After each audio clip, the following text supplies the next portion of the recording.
Welcome back to Foot in Mouth. Matchweek 22 of the Premier League season has come and gone, and it brought with it some very surprising results. There were a number of games across this weekend that I don't think many people would have predicted or could have predicted.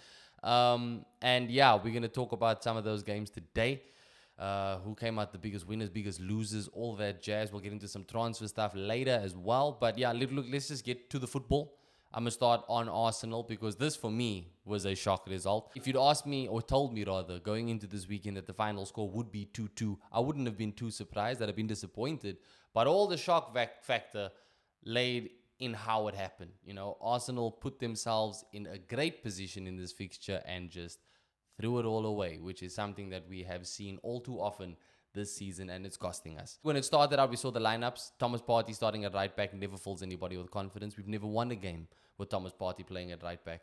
And it was disappointing to kind of immediately be on the back foot confidence-wise because we've just seen this team win a North London derby. You know, that's normally one of those fixtures, one of those results that can turn a whole season around. And coming into this game, as soon as you saw the lineup, no Saliba as well, you kind of knew that this wasn't going to be very comfortable, you know. We have been very unlucky with injuries this season, it must be said. And I'm not using it as an excuse because I think there were more than enough games throughout the season where Arsenal were good enough to get a result on the day. But we've played big parts of the season without Martin Odegaard. We're playing a big part of the season now without Bukayo Saka. And we're missing William Saliba for a game against Aston Villa. Saliba, by the way, a player that a lot of people pointed to as the reason why Arsenal missed out on the title last season. Now it's crunch time. We're at a point where you absolutely cannot afford to drop points, and then William Saliba is out with an injury. He may make it back for the game against Man City. Right now, that's literally just a possibility. So it may be getting a bit worse for Arsenal. So it's down to Arteta to steady the ship, and obviously he's got to use the players he has to do that. Just Thomas Partey at right back, it just doesn't work, bruv. And he was responsible for, I'd say, both goals scored by Villa in this game. It just really highlights the injury problem at Arsenal. We saw Martinelli starting on the right wing, which was nice. He had a good game. Trossard on the left, Havertz down the middle. And yeah, you know, it starts off well. Arsenal on the front foot, we're attacking. First goal comes from Martinelli. Really good ball in by Leandro Trossard on the left. Martinelli right in front of Emi Martinez. Martinez can't do anything to stop the ball from crossing the line. Thanks to the goal line technology, we are awarded the goal. 1-0 to the Arsenal, you know. Things are looking good. Game goes on, we end up getting a second goal, making it 2-0 now. This time scored through Kai Havertz. Another cross from Leandro Trossard, who had a very good game, mind you. And yeah, Kai Havertz scores a much-needed goal. He's obviously been facing a hell of a lot of criticism, a lot of it unjust lately. A lot of people taking things very much overboard. But yeah, he gets the goal to give Arsenal a 2-0 lead. And at this point, you'd think that Arsenal are pretty much going to ride this out and just make sure that you don't mess up. And I don't think Thomas Partey got the memo, which is sad to say. You know, he's not a right back, so I feel a little bit harsh for being harsh on him. But some of these mistakes that he made that led to these goals, bro. Like for the first goal that they scored through Tielemans, Luca Dini sends in a cross. Thomas Partey is doing nothing to put pressure on this guy. He has all the time, all the space in the world that he needs to let this cross off, and Yuri Tielemans is able to get on the end of it. And then the second goal that we have, it comes from Matty Cash. I think Matty Cash sent the cross into the box. Thomas Partey is marking Ollie Watkins in the box and just completely loses him. I don't even think Watkins was aware that Partey was there at all. It makes it 2-2. In 8 minutes, Arsenal's whole game fell apart, you know, and it's really frustrating, especially when you're chasing a team like Liverpool. It is really frustrating. We thought we got the winner through the Mikel Merino goal, which was eventually ruled out because VAR said that Kai Havertz, there was a handball on Kai Havertz. I think it's very debatable. I've seen lots of people saying it's a clear handball. I've seen lots of people saying it's definitely not a handball. There's nothing clear about it. Where I stand from it, from what I've seen in the replays, I don't think it's a handball. What I'm seeing in that slow-mo replay, I'm seeing more chest area, stomach area that the ball bounced off of. But is what it is. The decision has been made. The goal was ruled out by VAR. And the game ends 2-2. Now, this game, more than any other game, has highlighted the need for transfers at this club.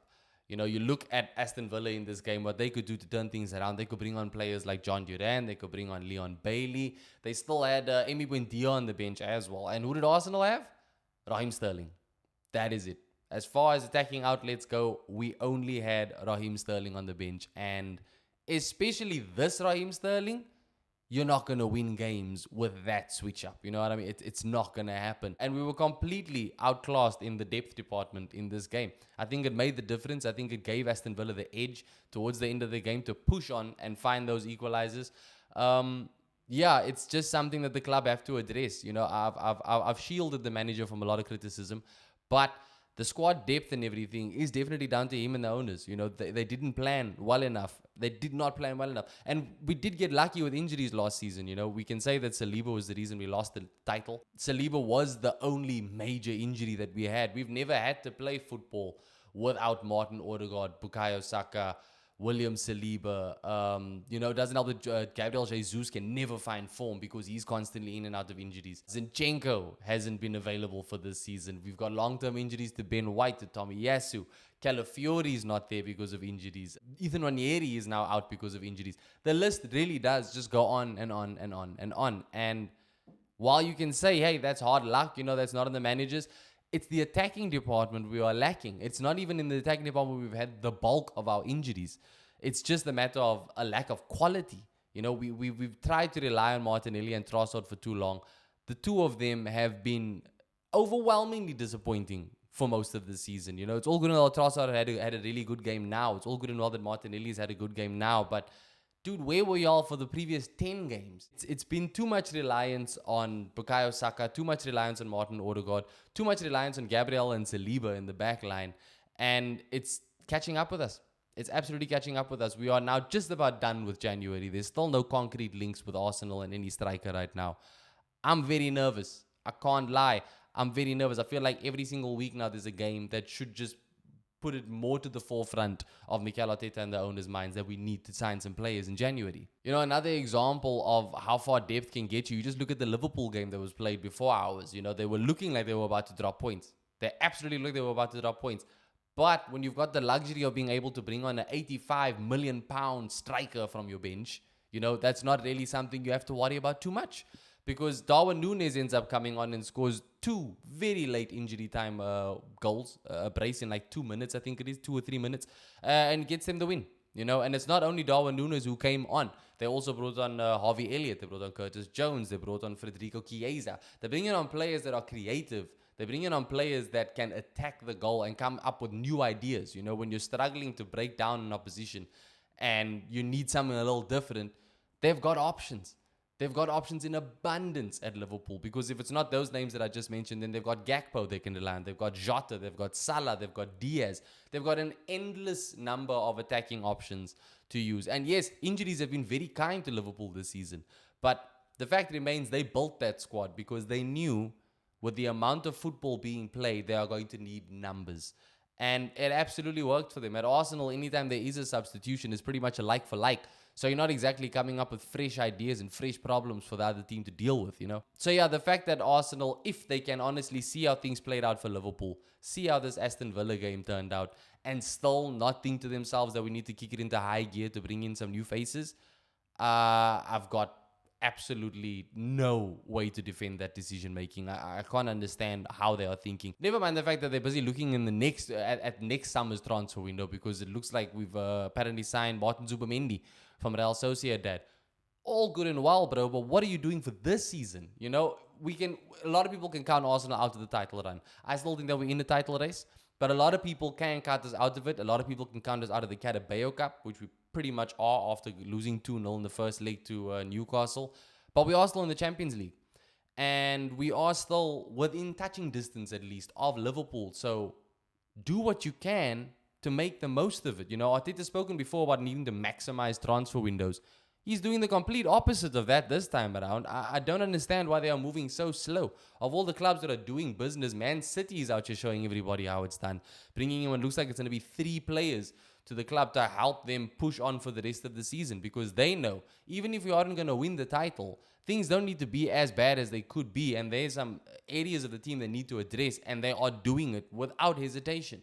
So, Arsenal, just take a look at what your rivals are doing, because it should be a plain and simple methodology to follow. You know, it shouldn't have even taken anybody else to take the lead on this. Arsenal should have been the most active from day one, from minute one of this transfer window being open. To be fair, it does look at least, or sound at least, like Mikel Arteta is starting to put a little bit of pressure on the owners. In his recent press conferences, he has been speaking about the need for additional players and the need to bolster that front line. So remains to be seen. Like I said, we've got about 10 days left of the window before it's done and dusted. So it's time to show improve. It's absolutely time to show improve now. It's all good and well that we are getting Zubomendi in the next window, allegedly. And I am very excited for that move if it does happen. But we need players now, bro. We need players in January 2024, not in August. You know what I mean? It's a glaring problem that the club are just refusing to address, and I cannot understand why. Arsenal's next game, obviously, in the Champions League tomorrow against Dinamo Zagreb. We only need one more win in their competition to guarantee us qualification to the next round, which saves us a game, which is a big help, especially considering the injuries that are going on.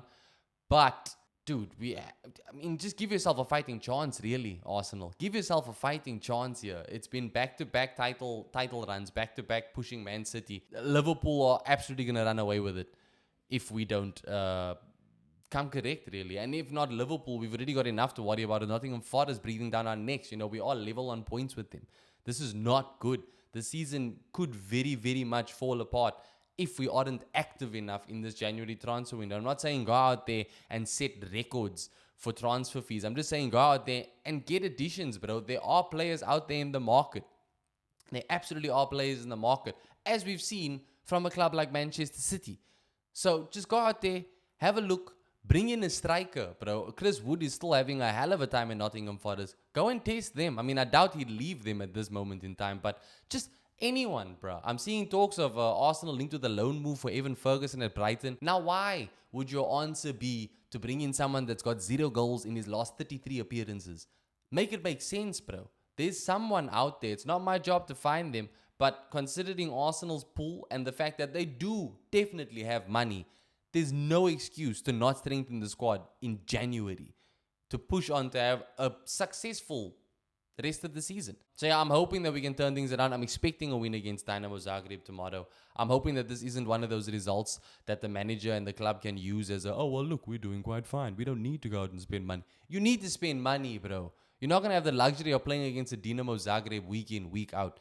And mind you, Dinamo Zagreb, they are a pretty poor side, all due respect to them. So a win against them doesn't say much when your next game is going to be against a Premier League side, which is inherently more difficult. And we've clearly struggled there. So Arsenal, you need to get active in the window. You need to sign some players. And you need to start properly turning things around now. Okay, now that I've gotten that off my chest, gotten that off my plate, off my mind, we can get to the real shocker of the weekend, which I guess shouldn't have even been a shocker, but Manchester United 1, Brighton 3. Brighton just have y'all's number at this point. I think it's 6 wins for Brighton in the last 7 meetings between the two clubs. Brighton have back-to-back 3-1 wins at Old Trafford now after this result. I don't know what's happening at Manchester United. Oh, I do know what's happening at Manchester United.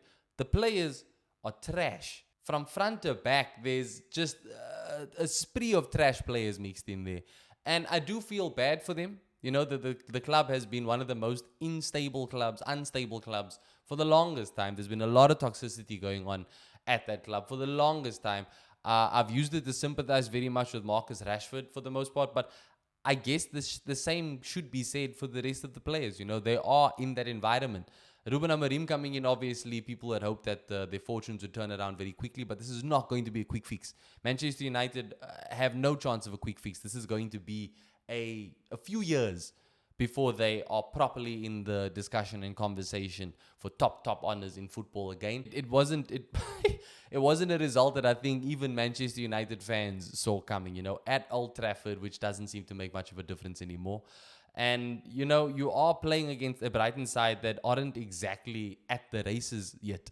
They've been very up and down. Their players have been hot and cold. They have started to pick up steam lately, I will say that much, but not enough that I would have absolutely counted Manchester United out of this one. And that's exactly what they were, bro. I think within the first 5 or 6 minutes, Brighton were leading through Minte. And I just want to say, that goal, what a goal. Firstly, the ball from the back line from Believer, who finds Kairo Mitoma. He just completely cuts the whole United squad out of the equation. Mitoma latches onto it. He's running clean through one goal, passes the ball across to Minte, and Minte gets one of the easiest finishes he'll probably ever have to score in his footballing career. That's how it starts. Man United eventually get one back through a penalty on Bruno Fernandes. Joshua Zirkzee fouled in the box. I think it was quite soft, but a foul is a foul, a penalty is a penalty. Fernandes slots it away, 1-1. Now you're like, all right, level field now. You can absolutely come back from this, Manchester United. But no, they choose not to. And I say this because, dude, the defending in this game by Man United was shambolic. For each and every one of Brighton's goals, the defending was so poor. And again, I'm not trying to take any credit away from Brighton. They played a really good game. And these goals were very good goals. But Man United made it so easy for them. It could have even been worse for Manchester United, because Brighton did have a goal that was ruled out by VAR through João Pedro, which was a really good goal as well, mind you. But again, scrambling in the box. Man United defenders doing everything but defending, really. But they were saved by VAR. However, they were not saved for very long. Kairo Mitoma starts out as the assistant and then turns goal scorer, thanks very much to Andre Onana's very bad goalkeeping. Cross comes into the box, Mitoma's at the back post, and he's able to put the ball and Mazraoui into the back of the net, which makes it 2-1 to Brighton now. Makes things a lot worse for Manchester United. Onana coming under fire yet again because of his decision-making, or lack thereof, rather. And finally, it's Onana who's taking all the plaudits again for Brighton to get their third goal. Because, dude, this goal was bizarre, even by Onana's standards. Brighton in possession of the ball. Ayari is running towards the goal. Sends a very tame ball into the United box. It's very tame. It's not like it's got any real venom on it. Onana's got more than enough time. His positioning is good. He can get to this ball. He sprawls to the ground, tries to grab it. Somehow, he doesn't hold on to it. This ball gets away from him. And at this point, you've got Jorginho Rutte running on straight into the box. He's got the Ligt on him. And as soon as Onana messes up, Rutte is the one that reacts quickest. And he beats Onana and he beats the Ligt. Rounds the goalkeeper and slots it home to an empty net. And 3-1 Brighton. That's the story. That's it. Goodbye. It was shocking. All three of Brighton's goals, in my opinion, came from very bad Manchester United defending. And yeah, Ruben Amorim has his work cut out for him. He absolutely has his work cut out for him. He was very vocal in the press conference speaking about how this is, in fact, the worst Manchester United side. Is it the worst Man United side? I know it's the worst Man United side I've ever seen in my time of watching football. But yeah, I don't know. There's a lot of debate around whether or not comments like that hurt or help the team. I think that it's good. I think that they need a manager who is going to be honest. The last time we saw a manager who was this honest, he was fired. Or not fired, I suppose. Ralf Rangnick did choose to rather take a coaching role up at Austria as opposed to staying on at Man United. But yeah, he was very vocal about things that needed to be done at the club. And rather than listen to him, it looks like they kind of just decided to ignore it. And Amorim is now paying the price, and it's not just Amorim. It's managers before Amorim that have paid the price. It's something that you have to kind of think to yourselves, United should be able to turn around. They are one of the biggest footballing institutions in the world, regardless of form. It's something that they're going to need to address ASAP. What I think doesn't help is all the talk about Ineos being very open to pretty much sell anybody at the club. In an ideal world, players will be able to use this to spur themselves on and earn their spot in the team. But I think when you consider where the club currently are, you hear talk of that start to bubble up. And a lot of people are talking about it. It seems like it's very much public knowledge at this point. I don't know if... I think that that's probably more detrimental to the players. Morale-wise, confidence-wise. Like I said, in an ideal world, they'll use this and they'll turn things around on their own accord. But I think with the direction the club are going in, Manchester United, as we speak, are currently 13th in the Premier League. That is ridiculous. We've got 16 games left of the season. They are 13th. Okay? They've got 10 losses so far. 7 wins, 10 losses, which is unheard of. It is far from good enough. That is absolutely relegation form. And they are only 10 points above the relegation zone. So I guess it's fitting. Right now, their main saving grace is the fact that you've got Leicester, you've got Ipswich, you've got Southampton, who are all doing well worse than they are. But that's honestly the only thing that's keeping them up right now. 10 points from the relegation zone for Manchester United, that is criminal. From top to bottom needs a do-over. I don't think any of that's going to happen in January. Although it does, they are looking at a left back, which they very much need as well. But the problems are so much bigger than a left back, bro. And Andre Onana, for all the good that you do at the club, which most people cannot see, I think your days are numbered, buddy. I genuinely think your days are numbered. That goalkeeper position has cost United so much. And again, like I say, he has done a lot of good when you consider the amount of shots that Man United have faced and the amount of shots that he has kept out. These mistakes are just so big, bro. And I think a lot of this game, a lot of this result is down to Onana and that whole defense.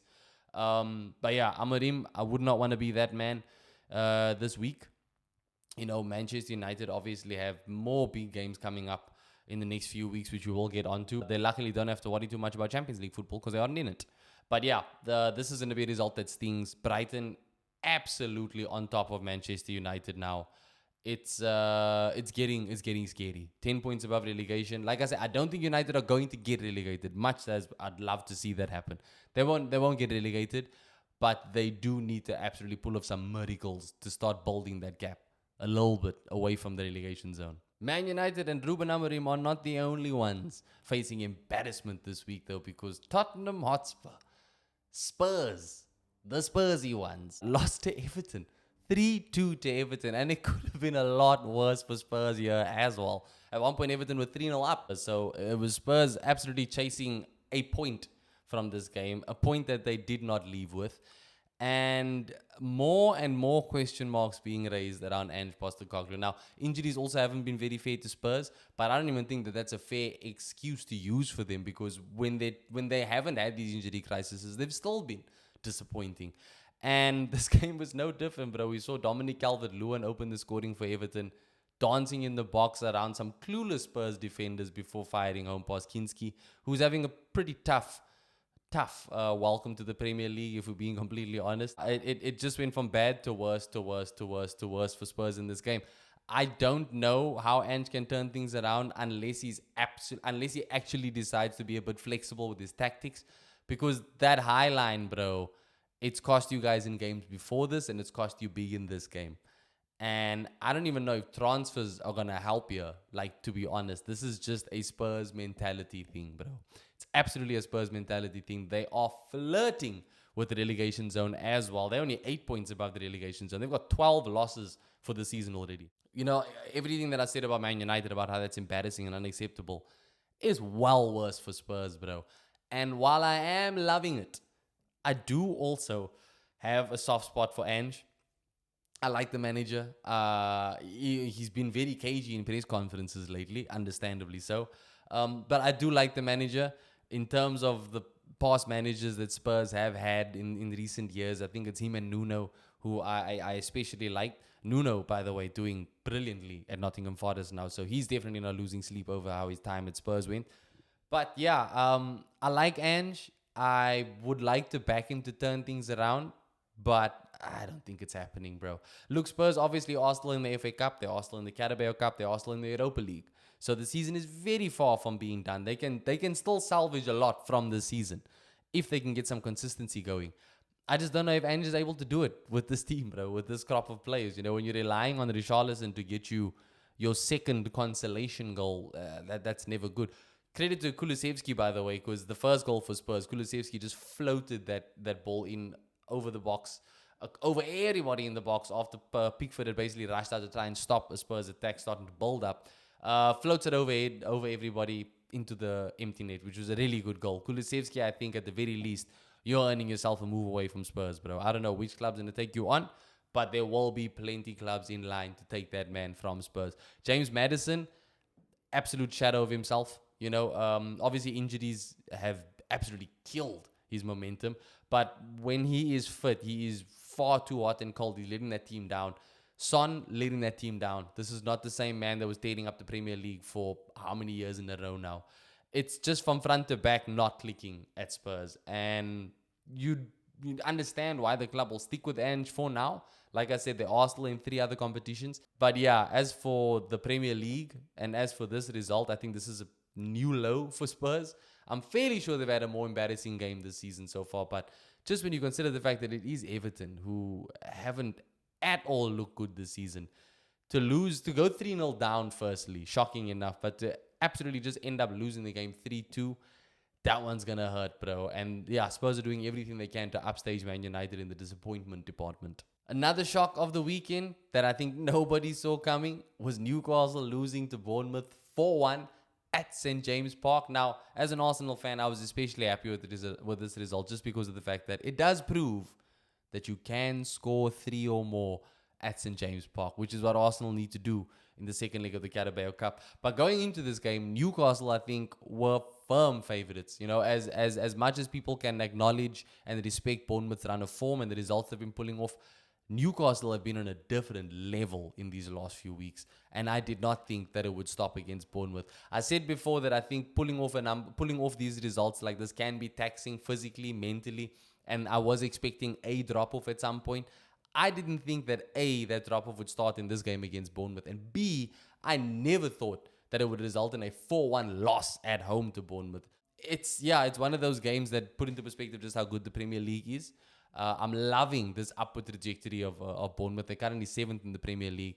And I am also loving the performances of Kirkes, who is a player that I think people need to absolutely keep an eye on, if not in this transfer window, then in the next transfer window. That guy's too good for Bournemouth. And I would love to see him stay. I do like to see players stick it out of the club and see projects through. But I think when you consider the needs of other clubs around Manchester United, you know, someone's going to be looking for him. And I think a big club, based on what we've seen so far, should be knocking to ask for his signature soon. Same goes for Justin Kluivert, who scored his second Premier League hat-trick of the season, which is crazy. And to be fair, all 3 goals are really good. Didn't even look like he had to work especially hard for them. But Dubravka was just useless when it came to defending those shots. And his third goal in particular, a nice one from distance. He is having a very good go of things these days, these weeks. And I think Newcastle look a little bit shell-shocked. You know, who wouldn't be? Losing 4-1 at home to anybody is a bad thing. I think it's one of those things that really shakes things up. I'm wondering how much of this is down to Newcastle just kind of being a bit cooked now, which fingers crossed it is the case, because like I said, that second leg of the Carabao Cup is coming up. The more and more disappointment Newcastle faced before then, the better for Arsenal. But yeah, Bournemouth just proved that you can do it. You can score 3 goals against Newcastle at St. James Park, and you can run out 4-1 winners even when their confidence is high. So I hope and I pray that Arteta and the whole team were watching this game absolutely focused on everything that Bournemouth did, and they are taking notes for that second round Carabao Cup fixture against Newcastle. We have to turn things around there, and now we know that we can. Hats off to Bournemouth. This is definitely one of the biggest upsets we've seen in the season so far, I would say. And long may it continue, man. Bournemouth for the win. A team that was not able to pull off an upset here was Brentford. They were hosting Liverpool. Brentford have looked very good at home. They looked very good at home in this game, to be honest. But yeah, you're never going to outrun Liverpool. No one in this game has legs for that. And you're never going to outdo their bench. That's just a fact, bro. We saw in this game Brentford absolutely going toe-to-toe with Liverpool. Both goalkeepers having a fair amount of work to do, but for the most part, those outfield players were absolutely going toe-to-toe. Liverpool could not find a way through. Brentford obviously couldn't find a way through as well, but Brentford could not bring on the attacking prowess that Liverpool could from their bench, and that made the difference. I spoke about it earlier in the episode, bringing on Darwin Núñez, who scores 2 quick goals in 3 minutes. It was a deserved result in the end just because of the fact that Liverpool took their chances. So by that metric alone, Liverpool deserved to get the win. Brentford will, I think, be a bit disappointed because 2-0 is flattering. Definitely flattering. I don't think it was a 2-0 win performance by Liverpool, but they'll take it, of course. Darwin Núñez will take it, of course. And I do have to give a lot of credit to Darwin Núñez. You know, there's been a lot of people since he's moved to the Premier League who've been doubting him. And again, rightfully so. More often than not, this guy is wasting opportunities. But, you know, at that price tag, you got to get something out of him. And I think whether he should be starting again at that price tag. Like I say, he joined for £85 million or something around that mark. He should be a mainstay in the starting 11. But as things stand, at the very least, if you can turn him into the epitome of an impact player, I think that that's still going to turn out to be money well spent, especially if that helps them get another Premier League trophy, which this result should do. At 0-0, 90 minutes gone, I thought to myself, okay, Arsenal, it's time to absolutely do the business because Liverpool are dropping points here. And you blink and it's 2-0 to Liverpool. And this is the quality they have.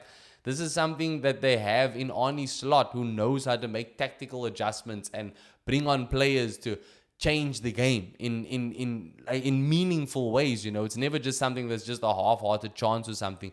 The changes that he makes always actively affect the game in a positive way for Liverpool. This guy is brilliant. Manager of the season. Team of the season. It ends 2-0 to Liverpool, a result that they very much needed, a result that I think, like I said, Brentford, they can be a bit disappointed in that they didn't get at least a point from this, but I think they can hold their heads high with their performance overall. But yeah, Liverpool get the win. They extend their lead to the top of the table. They've still got their game in hand against Everton. Merseyside derby, the final one that we will ever see at Goodison Park, that is coming up in the next few weeks. And yeah, I think the Liverpool players, especially going into another Champions League week where they are very comfortable as well, job well done. Job well done. Other results that we saw were West Ham losing 2-0 to Crystal Palace. That new manager bounce died very quickly for West Ham. We also saw Leicester losing 2-0 to Fulham. Shout out Emile Smith-Rowe. We also had Nottingham Forest coming very close to a disappointment against Southampton. They beat Southampton 3-2, but they are still well on their way. They are still very much in this title race. They managed to see it out. And then finally, last night, we saw Chelsea beat Wolves 3-1. I was very hopeful of another upset here, especially going into the halftime at 1-1. But it wasn't meant to be, and Chelsea managed to get the win. So that does it for the results from Matchweek 22 in the Premier League. Transfer news-wise, we do have some activity. Like I said, Manchester City obviously bringing what looks like it's going to be 3 people in. They obviously announced the signing of Abdulkadir Kusanov, who is a centre-back that's joined them for about £33.5 million. They're signing another centre-back, looks like it, in Vitor Reis, who's going to be joining the club as well, also around £40 million. And it looks like Omar Marmoush is on the verge of joining the club as well for about £60 million. Smart moves. Man City have had a very, very, very big problem with injuries to their backline. So I'd understand that they're bringing in 2 centre-backs, bringing in 2 young centre-backs.